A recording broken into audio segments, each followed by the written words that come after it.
Here I'm back with a little update to the meat. Now when it's cold, it's hard. I would not pull it apart unless you want to have these fibers like this. What I would do, I would just simply cut the pieces.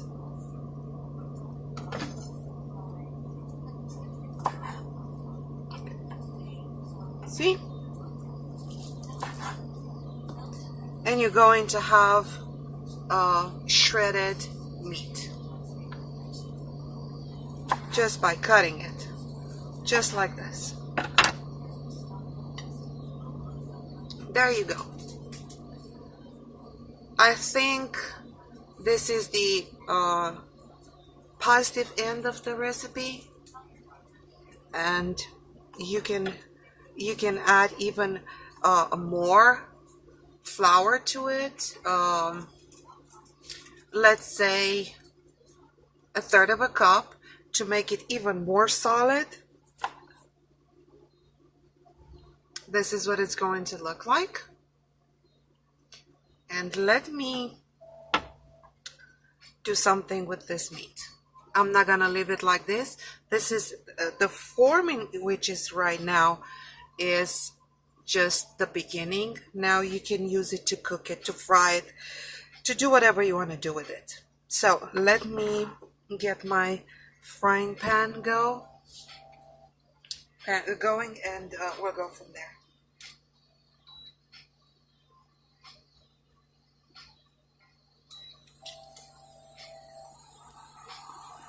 I'm going to use though these chunks as well. I'm going to put some olive oil.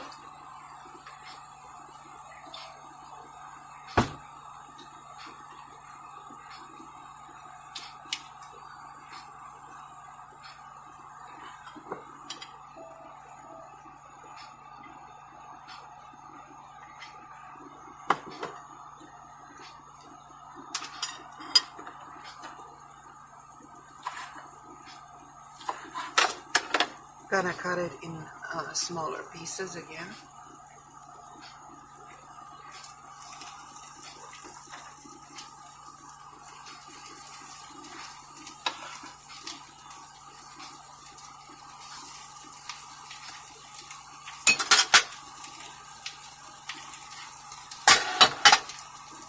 Let's clean the space.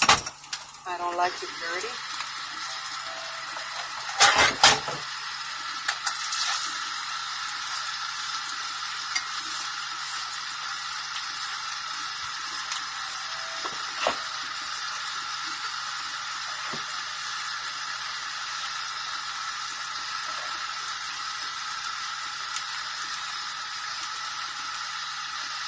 So I put it in the frying pan, and this is a wonderful pan. It's free of all those letters and things that you cannot read and cannot understand, but it does not contain Teflon. It does not contain any type of toxic materials. The handle is not soft, but it's not as hard as it would be metal, and you know, you can grab it without feeling any kind of heat. It's induction compatible. Let me put it back, and I'm going to show you the sister of it that I have.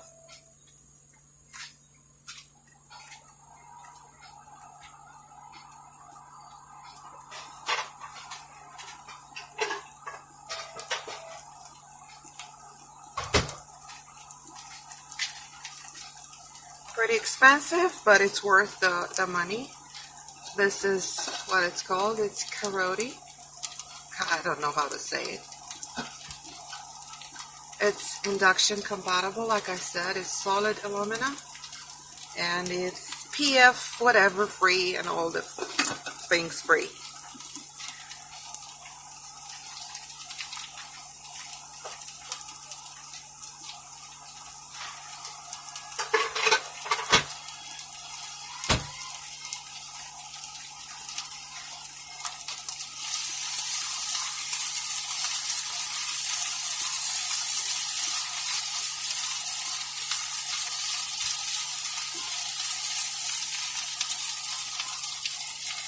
One thing I would like to say, I'm not very much into spices. I try to keep it at the minimum with the basic spices. If you can consider like garlic, parsley, dillweed, basic spices, then that's what I use the most. Please don't forget about this chicken seasoning, the Caribbean rhythms. It is a blast.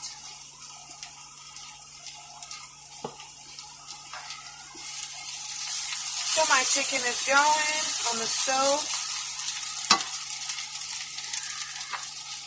I forgot to tell you that I ate like a sandwich after I fried a little bit in the pan. Not fried, just put it in a pan with a little bit of olive oil.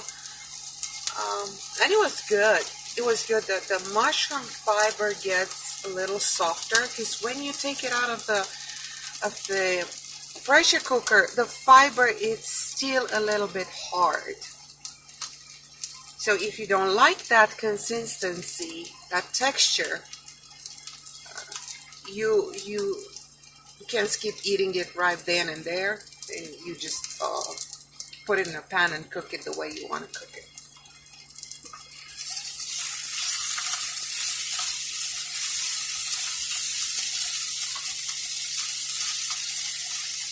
It smells wonderful. I'm not going to tell you that it smells wonderful because I cooked it and because, you know, it's YouTube and I want everybody to say, oh, wow, it's awesome, and go and cook it. And then when you taste it, I was like, because it happened to me so many times.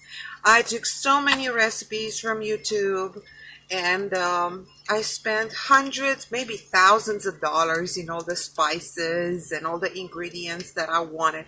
Do not do that. Please don't do that. If you know spices that you like, work with those spices. Don't get additional spices, because I have, and I'm going to show you one day, I have walls of jars full of spices that probably 90% of them I'm going to throw away because I have no use for them. Keep it simple. Keep it with, you know, vital wheat gluten for those who are not, you know, who are not having problems with gluten. Get gluten. Get some chickpea flour. You can get some tapioca starch. I don't really use it. I have it, but I don't really use it. Get some rice paper because that's good to have. I'm thinking about making some sausages with rice paper. And, you know, have garlic, fresh garlic. You cannot replace the taste of fresh garlic in food. It's impossible. It can be the most expensive dry garlic. No, it's not the same. Onion. Yes, you can use dry onion, but be careful not to get the salty type.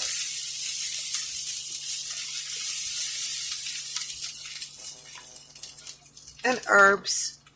Fresh herbs cannot be replaced. The flavor, it's different. Have some olive oil, good quality olive oil. I'm going to show you what I use. I'm not saying that is the only one. I'm saying what I use. I shop at the Middle Eastern stores and at the Asian stores. This is what I use. It's from Lebanon. It's the first cold press, extra virgin olive oil. And this is how you know that is cold press. It has the first cold press. It has sediment at the bottom. Don't avoid this oil because it looks like at the bottom it's kind of dirty. No, this is the proof that it is the first cold press. And the best olive oil, the most healthiest in the world, is the Palestinian olive oil for first cold press, because all they do is manual.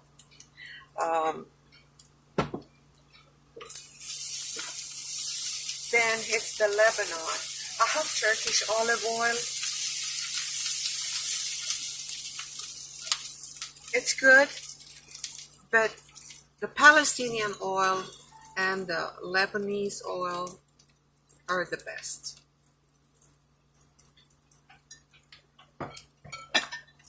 Pretty expensive, but it's worth it. You know that you're eating something that is not full of pesticides, not full of all kind of chemicals that we ingest every day and we breathe in every day. So this is the fried meat. Let me grab one of them to show you.